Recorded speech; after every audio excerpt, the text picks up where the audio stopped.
Protesters have marched in downtown Chattanooga for 3 weeks following the death of George Floyd. A local historian says the city has not seen demonstrations like this in more than 40 years. Corrigan shows us how previous protests have shaped our city. As protesters continue to march the streets of downtown Chattanooga, following the death of George Floyd in Minneapolis, it brings back memories of protests here in the Tennessee Valley. Chattanooga Hamilton County historian Linda Moss-Mines says the city has not seen a protest to this size since the sit-ins in the 1960s. 30 Howard High School students walked into downtown Chattanooga stores and quietly took seats at traditionally segregated lunch counters. They felt that it was necessary to take Dr. King's model, peaceful, nonviolent protest. They simply staged a sit-in at Woolworths at the lunch counter, and from that rippled all sorts of reactions, those who supported them, those who were opposed to them. She says the protests gained national attention when the city used fire hoses on the protesters.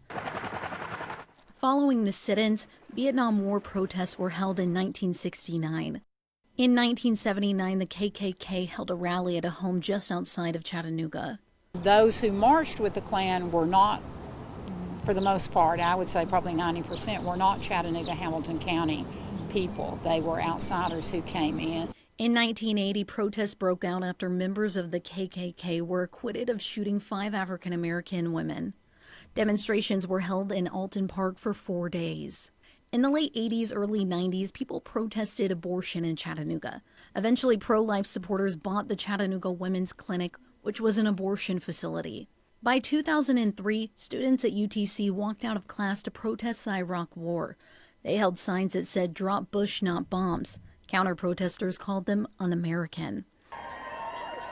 We can recall the Women's March in 2017 and the protest against gun violence in 2018. And I think, we always as a community are concerned, primarily political, economic, and social issues are the things that will trigger protests.